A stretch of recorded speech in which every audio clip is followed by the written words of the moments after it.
Setelah melihat di luar seperti apa, lalu di dalam negeri seperti apa, akhirnya kita bisa sampai kepada kesimpulan, sebetulnya sejak membangun pembangkit listrik 35.000 megawatt atau sebelumnya 10.000 megawatt, itu yang lebih dominan membuat kebijakan dan program-program untuk energi baru terbarukan, termasuk mobil listrik dan rencana pengadaan di 2024 itu, yang lebih berperan adalah oligarki penguasa, karena Pak Said juga sudah tadi menyinggung, penguasanya itu sekaligus pengusaha atau bekerja sama dengan pengusaha untuk nanti dapat rente. Yang protes itu datangin saya, seperti Luhut bilang gitu kan, ini mentang-mentang berkuasa dia pikir dia akan terus berkuasa gitu. Ya kan, padahal dia kebijakannya itu untuk kepentingan pribadi atau kepentingan kelompok dan kepentingan oligarki. Sudah saatnya kita melawan Luhut ini. Kita ingatkan kepada partai-partai, orang-orang yang ada di DPR, fraksi-fraksi itu, supaya bersikap, jangan justru ikut-ikutan menguras atau merampok APBN.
Ya, terima kasih Pak Mursalin atau Pomlim.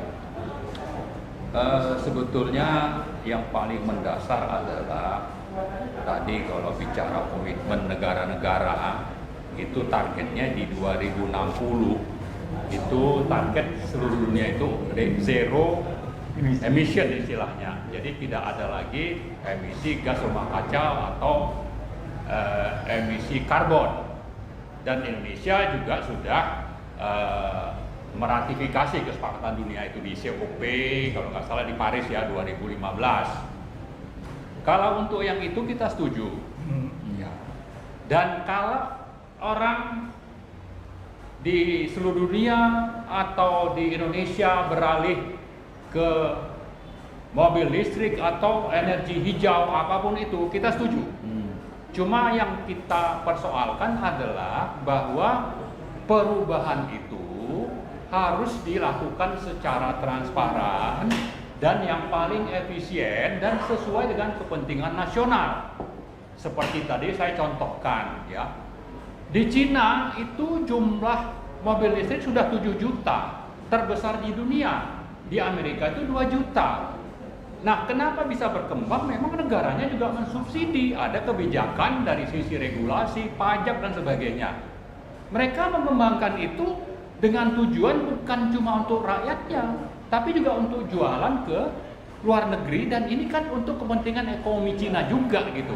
Sama juga dengan di Amerika misalnya, dua besarnya itu adalah Tesla dan GM ya, General Motor. Maka pemerintah Amerika bikin aturan, regulasi, insentif, pajak dan sebagainya itu untuk bagaimana industri itu berkembang. Nah, mestinya kita melakukan hal yang sama. Ada roadmap yang jelas. Kemudian ada misalnya mineral unggulan seperti nikel yang saya sebut tadi, ini kan juga harusnya dipakai untuk bagaimana kita bisa mencapai target-target nasional itu. Maka setelah melihat di luar seperti apa, lalu di dalam negeri seperti apa, akhirnya kita bisa sampai kepada kesimpulan, sebetulnya sejak membangun pembangkit listrik 35.000 megawatt atau sebelumnya 10.000 megawatt, itu yang lebih dominan membuat kebijakan dan program-program untuk energi baru terbarukan, termasuk mobil listrik dan rencana pengadaan di 2024 itu, yang lebih berperan adalah oligarki penguasa, karena Pak Said juga sudah tadi menyinggung, penguasanya itu sekaligus pengusaha atau kerjasama dengan pengusaha untuk nanti dapat rente. Itulah yang terjadi di Indonesia, sehingga kita sangat berbeda dengan kepentingan negara-negara industri yang memang sudah jelas. Mereka punya target ekonomi rakyat dan negaranya berkembang. Kalau kita, ini yang berkembang hanya kepentingan oligarki. Tidak peduli rakyatnya itu sedang banyak yang miskin, subsidinya tidak tepat sasaran, mensubsidi orang mampu, dan yang ini juga tidak mendesak. Yang mendesak itu apa? Mendesak itu yang untuk kepentingan orang banyak, mensubsidi kepentingan orang banyak. Di tengah kondisi keuangan negara yang terus berhutang dan defisitnya pun seperti pernah kita bikin webinar di sini, defisitnya itu semakin besar, lalu tax ratio-nya semakin rendah karena ada korupsi di sektor pajak dan bea cukai, maka tax ratio kita itu hanya sekitar 9,5% sepanjang 6 tahun pemerintahan Jokowi, jauh lebih rendah dibanding waktu Pak SBY itu masih 11,5% rata-rata per tahun. Nah, jadi sudahlah APBN bermasalah, rakyat banyak yang miskin, lalu rakyat juga butuh subsidi, tapi yang disubsidi justru adalah orang mampu, dan ternyata motifnya adalah dalam rangka penguasa dan pengusaha itu berburu rente dari kebijakan yang mereka buat, terutama dari dua sektor yang saya sebut di awal tadi, yaitu subsidi mobil dan motor listrik, kemudian rencana pengadaan mobil untuk eselon 1, eselon 2 dan operasional kantor. Itulah yang ada. Inilah yang sebetulnya kita gugat. Dan ini mestinya menjadi concern kita semua kalau kita mau maju, kalau kita memang mau sejahtera. Tapi kalau yang hanya sejahtera adalah oligarki, penguasa dan pengusaha, maka sudah saatnya rakyat ini bangkit melawan. Mari sama-sama kita lawan kebijakan yang syarat dengan kepentingan oligarki ini, karena mereka terus berlanjut. Saya sebut tadi mereka mulai dari proyek 35.000 megawatt. Kemudian mereka juga menguras uang rakyat, merampok itu dari kebijakan Minerba misalnya. Kemudian merampok lagi di sektor COVID misalnya untuk vaksin. Itu kan uangnya ratusan triliun. Tapi yang bukan yang menjalankan bisnis atau penyelenggaraan itu BUMN, tapi hanya ternyata itu adalah swasta yang bekerjasama dengan penguasa. Dan ini sudah banyak indikasi korupsinya. Itulah yang terus berlanjut. Karena itu mari sama-sama kita lawan ini rezim supaya berhenti, supaya kita tidak menjadi pecundang yang hanya dihisap oleh oligarki dari tahun ke tahun. Dan mereka bisa klaim bahwa ini dalam rangka mitigasi perubahan iklim, bahwa ini untuk kepentingan orang banyak. Lalu sini yang protes itu datangin saya, seperti Luhut bilang gitu kan, ini mentang-mentang berkuasa, dia pikir dia akan terus berkuasa gitu.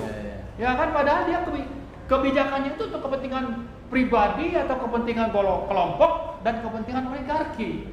Rakyat sudah tahu ini, Anda jangan mentang-mentang ya, jangan arogan untuk terus menantang-nantang orang. Sama juga dulu waktu proyek reklamasi.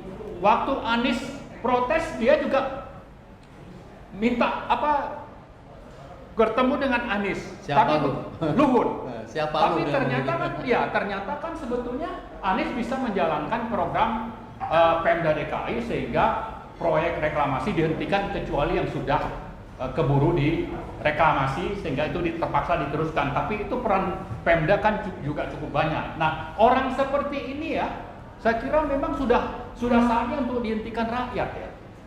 Sudah saatnya kita melawan Luhut ini. Kita ingatkan kepada partai-partai, orang-orang yang ada di DPR, fraksi-fraksi itu, supaya bersikap. Jangan justru ikut-ikutan menguras atau merampok APBN ya atas nama sesuatu yang sebetulnya rakyat sudah tahu bahwa itu hanya kamuflase atau manipulasi kebijakan. Ya. Terima kasih, Pak. Baik, Saya sedikit saya tambahkan. Tadi kan China katanya sudah banyak ini sekali ya. Ya. Salah satu terbesar lah ya mobil listrik. Ya. Kesatu mereka memang punya industrinya, Ya. industri mobilnya. Ya. Dan kedua juga pembangkit listrik di China itu adalah 47,3% adalah renewable, Ya. adalah EBT, sehingga Ya. sehingga ya solar dan sebagainya semua, sehingga listrik yang dipakai oleh mereka itu adalah carbon footprintnya itu sangat rendah sekali kalau dibandingkan dengan kita. Karena apa? Karena dari itu pun itu banyak sekali dari gas. Jadi dari batu baranya itu sangat sedikit sekali persentasenya. Nah ini yang perlu juga menjadi perhatian. Jadi bukannya hanya insentifnya saja yang harus dilihat, tetapi juga bagaimana jejak dari emisi karbon itu harus dipelajari gitu. Jadi pemerintah harus mempelajari kalau menggunakan mobil atau BBM itu berapa dibandingkan dengan menggunakan listrik di Indonesia. Nah itu yang harus ini, bukannya hanya bahwa dunia itu memberikan insentif gitu ya, semuanya memang memberikan, tapi kondisinya berbeda-beda. Pertama adalah pembangkit listriknya berbeda-beda, bauran energinya, dan kedua adalah kondisi sosial dan APBN dan sebagainya itu adalah berbeda. Mereka sudah tidak mempunyai lagi rakyat miskin, dan China mengurangi rakyat miskinnya sangat luar biasa. Bayangkan rakyat miskin di Indonesia itu adalah sekitar 4 kali lipat secara persentase dibandingkan Vietnam. Jadi Indonesia itu tidak bisa langsung dibandingkan dengan negara maju, khususnya dalam insentif-insentif untuk luxury goods ini. Terima kasih.